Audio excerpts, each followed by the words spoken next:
Shalom saudara yang dikasihi Tuhan. Hari ini saya kedatangan tamu seorang ex-santriwati, di mana hari ini beliau ingin menyaksikan perjalanan hidupnya, bagaimana ia menerima Yesus Kristus sebagai Tuhan dan Juru Selamat. Dan langsung saja kita ke bintang tamu hari ini. Halo, apa kabar saudara seiman? Perkenalkan, nama saya Martini. Nama baptis saya Naomi Francisca. Saya sebelum kenal Tuhan Yesus Kristus dulunya Muslim, dan juga saya pernah bersekolah di pondok pesantren di daerah Riau. Kalau boleh tahu nih, Naomi, apa yang melatari belakang Naomi menerima Yesus Kristus sebagai Tuhan dan Juru Selamat atau menjadi orang Kristen?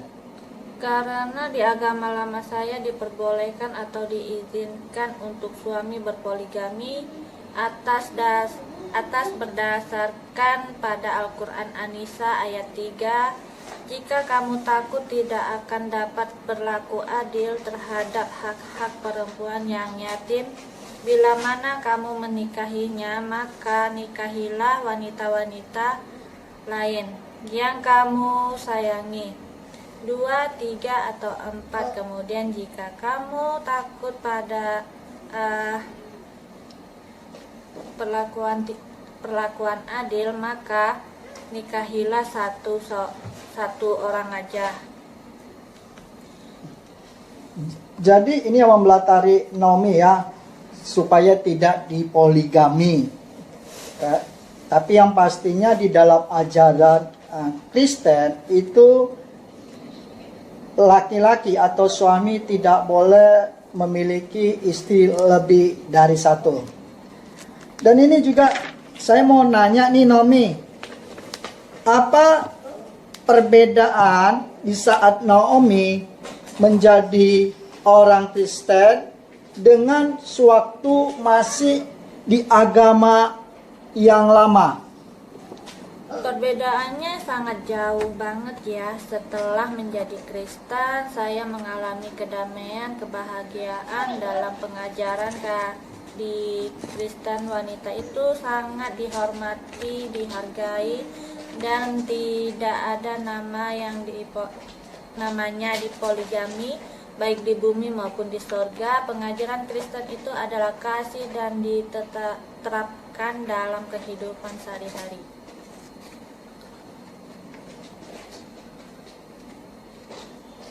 Kalau dalam Kristen memang titik fokus pengajarannya adalah tentang kasih, yaitu bagaimana kita mengasihi Tuhan, mengasihi sesama, mengasihi diri sendiri. Dan ini juga Naomi, saya mau bertanya ini, apa sih suka dukanya setelah Naomi menjadi umat kepunyaan Tuhan atau menjadi orang Kristen? Pertama-tama setelah saya menerima Yesus Kristus sebagai Juru Selamat, saya ditolak oleh keluarga dan juga dianggap tidak ada, dan juga karena bagi mereka saya sudah menjadi kafir karena sesuai dengan ajaran agama lama saya. Tapi oleh anugerah Tuhan, setelah melewati beberapa tahun, Tuhan melawat mereka hingga menerima perbedaan.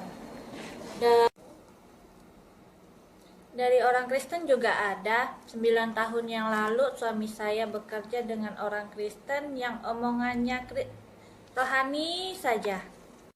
Bayangkan saudara, selama 22 bulan bekerja di Parung, gaji tidak dibayar tanpa alasan, padahal saya sedang hamil anak kedua. Saudara-saudara, bayangkanlah bagaimana penderitaan saya dan suami diperlakukan dari saudara Kristen yang munafik. Tapi suami saya selalu mengajarkan, ampuni saja dan biarkan Tuhan saja yang menghakimi mereka. Apa pesan Naomi buat saudara seiman. Saya mau menyampaikan kisah para rasul pasal 4 ayat 12. Dan keselamatan tidak ada di dalam siapapun selain di dalam Dia, sebab di bawah kolong langit ini tidak ada nama lain yang diberikan kepada manusia yang olehnya kita dapat diselamatkan. Hanya di dalam Tuhan Yesus ada kepastian dan keselamatan. Biarlah kesaksian dari saudara Naomi ini sangat memberkati kita semua, dan shalom. Salam.